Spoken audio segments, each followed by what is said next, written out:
So the 7 declarations, or the 6 declarations for today, are based on chapter 4. King Nebuchadnezzar has a dream about a tree. So this chapter always gets to me because it speaks of leadership thinking they are too high, higher than the God himself. So even with King Nebuchadnezzar's record of knowing who God is in the previous times, he still, for whatever reason, has forgotten what God has taken him through, especially when Daniel had helped him interpret his vision and dream. So in this chapter 4, he has a vision and dream about a tree. Again, he reaches out to the same people who couldn't help him the first time. And then, and then he uses Daniel as his last resort. So obviously Daniel says, I can interpret the dream for you. And before he interprets the dream for him, he is obviously gives him the meaning of what the dream is and then the meaning of the dream. And then he is quite shocked, like, ooh, this dream is not nice. And as he's reflecting, he then tells the king what the interpretation of the dream is. He tells him that the tree is a symbol of himself. It's getting too high. It's about to reach the heavens. What this particular meaning of this means, the Lord will actually cut the tree and then leave the roots.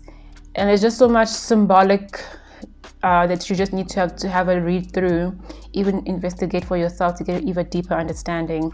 So yeah, he cuts the tree because basically what that means, I'm not going to talk about the whole chapter, but what the chapter really summarizes is King Nebuchadnezzar thinks he's too big for his boots. He has become too arrogant that he thinks he's God, and God is about to, cut him, cut the tree. And having said that, he will suffer if he doesn't repent. And indeed, he doesn't repent, and he does suffer. So Daniel then says, you're going to live as a man who can't even think properly. You're going to think like a wild animal. You're going to be in the wilderness, and so forth and so forth. But there was a condition behind him not going into the wilderness. He had to repent, but he didn't repent. And equally as well, the king then goes through that season, and then he thanks Daniel after that. So interesting times, especially these days. You watch a lot of governments and high officials in different industries. There's a level of arrogance that has just swept the nation. People think they are beyond God, that they don't have somebody that they are accountable to, because all of us are accountable to God. We think that we are, untouchable. God can decide anytime based on your obedience in terms of how he chooses to but show how your life is going to become if you don't, repent and humble yourself, because the Lord is very clear in all the books in the Bible. Those who seek me and humble themselves and shun themselves, and then he will lift them up. Our own Jesus Christ, the Messiah, came to be a servant. He became as a Messiah. He was born in a manger. Humility is one of God's biggest attribute that he looks to for all of us. So big lessons here. Please read the chapter, and if you have commentary, please also study commentary to help you with the understanding of the different symbols and so forth.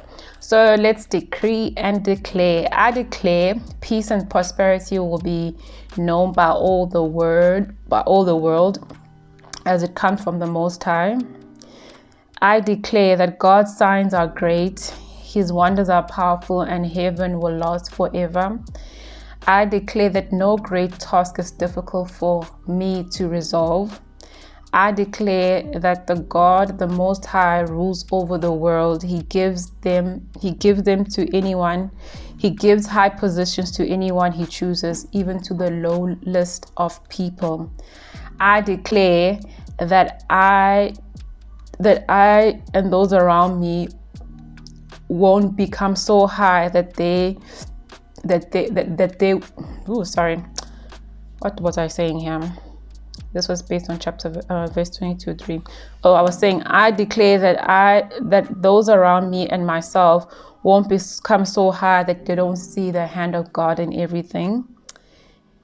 I declare that high officials will praise and glorify and honor the King of Heaven. They will know all his acts are just and true, and he's able to humble the proud.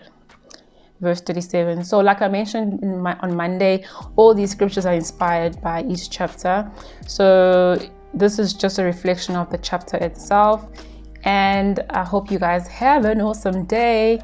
And I hope you take the strength that the Lord has given you. And it's very important as you go about your day that you do not rely on your own strength. The only way I can honestly say is less of me, more of you. You know, when you try and start thinking about other things, you need to think about less of me, Lord, and more of you. You know, God can do exceedingly abundantly far more than what we can ever think or imagine. His ways are higher than our ways. So I pray that you have an awesome day and go with the strength that the Lord has given you. Bye.